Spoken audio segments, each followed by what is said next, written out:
はい、こんにちは。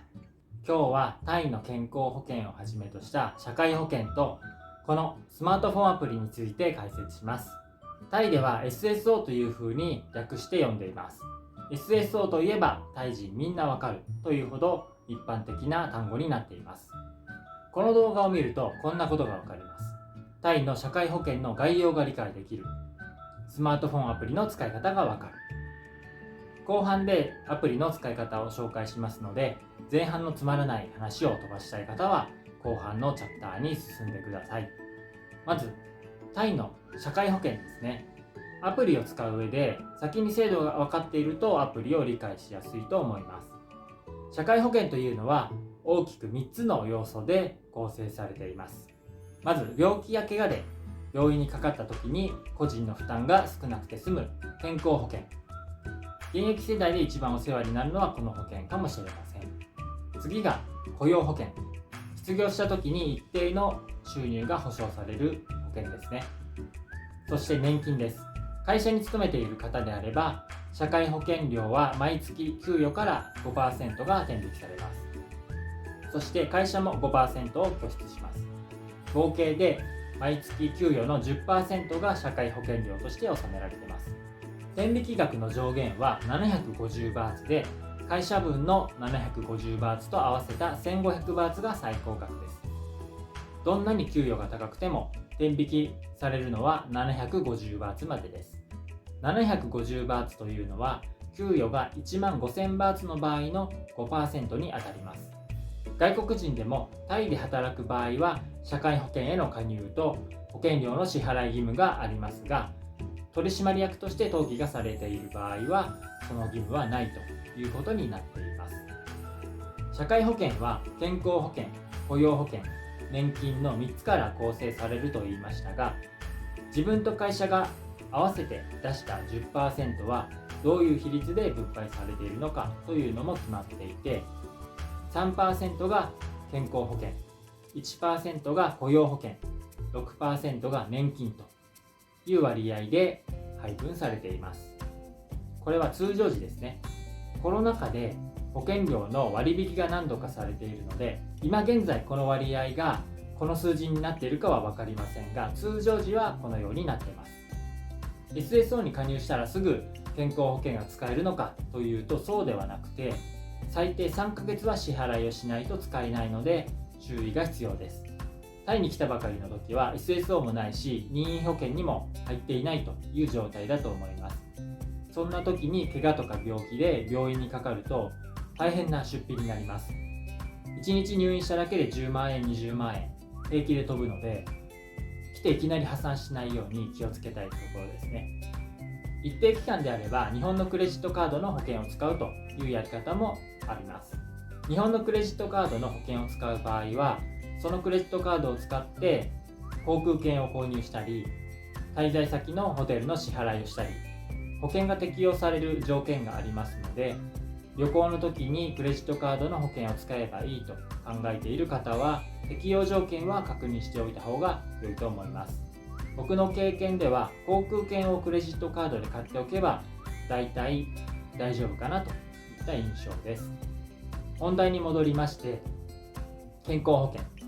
これは最初の SSO の申し込み時に病院の一覧から1つ選んで登録します。基本的にはその病院で保険を使うことになるので、自宅近くか職場近くか選ぶことになると思います。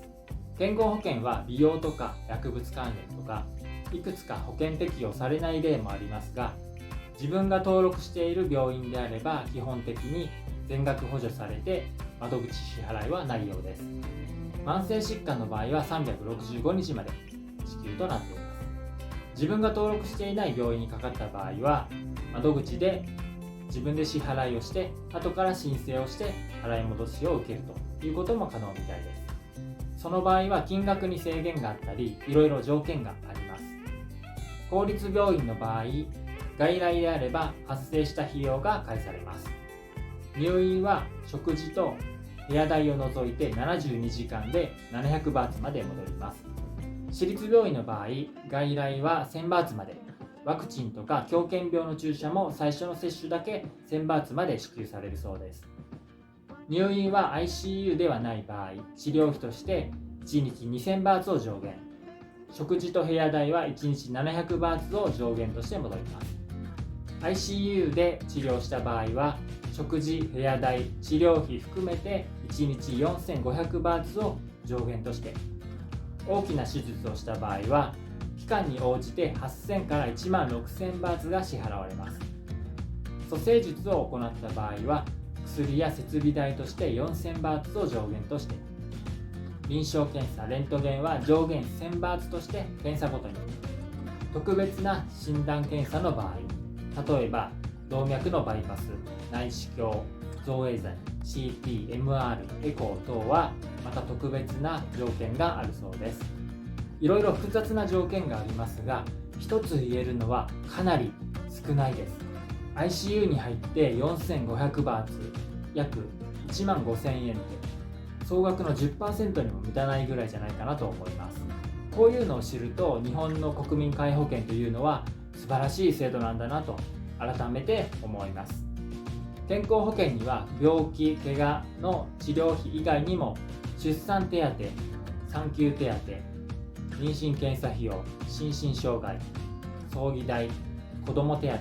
等もありますので、これもまたいろいろ条件がありますので概要欄に貼っておきます。ここまでいろいろ説明しましたが、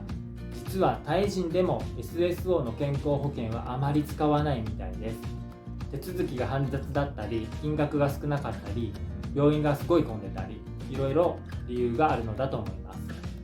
しか歯医者で使える金額というのは別枠で用意されていて、年間で900バーツとなっています。歯医者は病院指定がなくて SSO に加入している歯科医院であればどこでも保険が使えます。こちらは使い勝手がいいかなと思います。900バーツを超えてしまった場合は超過した分を窓口で支払います。これも900バーツはすぐ超えてしまいますね。僕は先日歯の検診とクリーニングに行ったんですが、1000バーツかかりまして窓口で100バーツ支払いました。あと義歯、入れ歯ですね。入れ歯もいろいろな条件があって補助されます。内容は概要欄に書いておきます。はい、次に雇用保険です。これは失業手当です。過去15ヶ月に6ヶ月以上保険料を支払っていることが条件で、8日以上失業状態にある場合支給されます。金額と期間は会社都合による解雇の場合、自身の平均給与の 50% を180日分受給できます。ただしこの平均給与の上限は1万5000バーツです。なので最大で月額7500バーツを6ヶ月間もらえるということになります。自主退職の場合は自身の平均給与の 30% を90日分受給できます。これも平均給与の上限は1万5000バーツですので、最大月額4500バーツを3ヶ月ということになります。そして年金、これは保険料を180ヶ月15年間支払ってきた場合、直近60ヶ月の平均給与の 20% が支給されます。この平均給与、これも上限は1万5000バーツです。なので最大3000バーツということになりますね。はい、ここまでが大まかな制度です。続いて SSO アプリに行きましょう。このアプリはいいですね。タイはいろいろなサービスがアプリになっていて、その辺はとても便利だと思います。Android の Play Store と Apple Store で SSO と検索すれば出てきます。SSO で出ない場合はリージョンの変更が必要かもしれないです。ストアを利用している国をタイに変更してみてください。アプリを開いて自分の情報でログインするとこんな画面になります。右上の歯車マークを押すと自分の情報が見られます。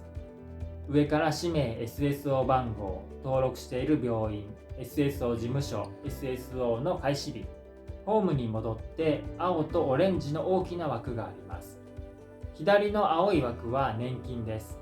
年金の現在までの支払い額が表示されています。自分が今までいくら支払ったのかなというのがわかります。タップすると詳細の支払い履歴が出てきます。